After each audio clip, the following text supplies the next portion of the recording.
আমরা দুইটাই চাই।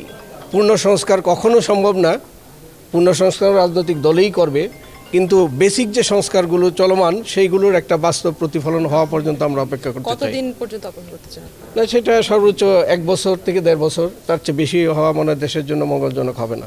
আমরা 2022 সনের 1 মার্চ আমাদের দলের প্রতিষ্ঠা বার্ষিকী আমরা প্রতিষ্ঠিত করেছি, আজকে প্রায় 3 বছর। আর কাকতালীয়ভাবে 54 বছরের সাথে আমাদের নিবন্ধনের নাম্বারও 54 মিলে গিয়েছে। এবং আপনি যে প্রশ্ন করেছেন যে সকল দলেই বলে যে দেশের যে অপ্রাপ্তি বা স্বাধীনতার যে চেতনা ছিল সেই বিষয়গুলো যেহেতু এখানে প্রস্ফুটিত হয় নাই, কোনো রাজনৈতিক দল সেভাবে মানুষের আশার প্রতিফলন ঘটাতে পারে নাই। আমরা বাংলাদেশ ডেভেলপমেন্ট পার্টি আমরা বলবো 1971 সনের স্বাধীনতার ঘোষণা, সত্যিকার অর্থে এই ঘোষণার প্রেক্ষিতেই বাংলাদেশে মুক্তিযুদ্ধ হয়েছিল। কিন্তু পরবর্তী যে নাটকগুলো হয়েছিল, বিশেষ করে পার্শ্ববর্তী একটা দেশের অনুমোদন নিতে গিয়ে 6 ডিসেম্বর আমরা বলবো স্বাধীনতার চেতনা ওদিন হারিয়ে গিয়েছিল।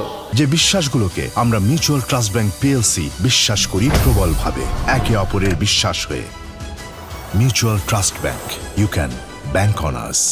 6 ডিসেম্বর আমাদের পার্শ্ববর্তী দেশ আমাদের অনুমোদন দিয়েছিল। সেইখানের যে ঘোষণাপত্রের যে বিষয়গুলো ছিল, যে মানুষের অতৃপ্তি এবং তৎকালীন পাকিস্তানের বিরুদ্ধে যে বিদ্রোহ, পাশাপাশি যে প্রতিশ্রুতিগুলো দেওয়া হয়েছিল স্বাধীনতার ঘোষণাপত্রে, এই 54 বছর বা 53 বছরে বাংলাদেশের তার প্রতিফলন হয় নাই। যার ফলশ্রুতিতেই আমরা যে বৈষম্যের কারণে, পাকিস্তানের বৈষম্যের কারণে বাংলাদেশ জন্ম নিয়েছিল, সেই বৈষম্যের কারণেই এই 24শে জুলাই নতুন করে এই নবপ্রজন্ম এবং দেশের মানুষকে আন্দোলন করতে হয়েছে এবং দেশকে নতুন করে স্বাধীন করতে হয়েছে। আমরা সেই স্পিরিট নিয়েই এই বাংলাদেশ ডেভেলপমেন্ট পার্টির প্রতিষ্ঠা করেছিলাম। আপনারা ডকুমেন্টে আমাদের যে দলীয় যে বুক আছে সেটার মাঝে এই বিষয়গুলো উল্লেখ আছে, এই বৈষম্যের বিষয়।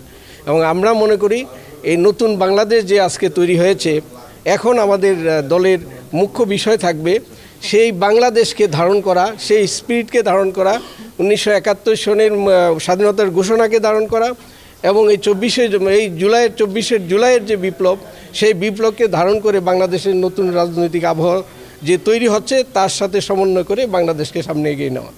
আমরা নিবন্ধিত হলাম আজকে। তো এতদিন আমরা বিভিন্নভাবে জেলায় থানাগুলো আমরা সংগঠিত করেছি। আমাদের ভিতরে সেই পূর্ণ উচ্ছ্বাসটা ছিল না, আমাদের যেহেতু নিবন্ধন ছিল না। তো আমরা এখন থেকে 300 থানাকে টার্গেট করে, 300 পার্লামেন্ট এরিয়াকে টার্গেট করে আমরা কাজ শুরু করব। তো বেশ কিছু আসনে আমরা ইতিমধ্যে আমাদের প্রার্থী ঠিক করা হয়েছে, এবং বাকিগুলো আমরা আশা করি এই সময়ের মধ্যে নির্বাচনের আগে আমরা করতে সক্ষম হব ইনশাআল্লাহ। আমরা রাজনৈতিক দল 3 বছর হইলেও আমরা আসলে ওইভাবে গতানুগতিক রাজনীতির সাথে আমরা এতটুকু সংশ্লিষ্ট ছিলাম না। এই জাতি গঠনের জন্য যে কাজগুলো, সেগুলোর উপর আমরা গবেষণা করেছি এবং আগামীতে আজকের পর থেকে যারা সেই 1971 সনের স্বাধীনতার ঘোষণার স্পিরিট এবং এই অভ্যুত্থানের স্পিরিটকে সমুন্নত করে দেশের নেতৃত্ব দেওয়ার যোগ্য মনে করি, প্রয়োজনে তাদের সাথে আমরা ঐক্যজোট করবো ইনশাআল্লাহ। আমি তাদের কথা বলি নাই, যারা এখন নতুনভাবে, আমরা ইতিমধ্যে দেখছি অনেক রাজনৈতিক দল যারা ক্ষমতার জন্য ব্যস্ত হয়ে পড়েছে, বিভিন্নভাবে দেখা যাচ্ছে যে এই অভ্যুত্থানের স্পিরিট থেকে তাদের নিজেদের দলীয় চিন্তাটাকেই প্রাধান্য দিচ্ছে।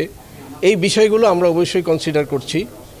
এই নতুন স্পিরিটের সাথে শুধু কন্ট্রাডিকশান এখানেই, সংস্কার প্রয়োজন এবং আগামীতে যেন আবার সেই জুলাইয়ের প্রয়োজন না হয়, সেই বিষয়গুলোর জন্য যারা সামনে আগাবে, প্রয়োজনে নতুন রাজনৈতিক দল আরও আসতে পারে, তাদেরকে নিয়ে আমরা হয়তো একটা ঐক্যজোট করব এবং নতুন বাংলাদেশের যে স্বপ্ন সেটা বাস্তবায়ন করবো ইনশাআল্লাহ।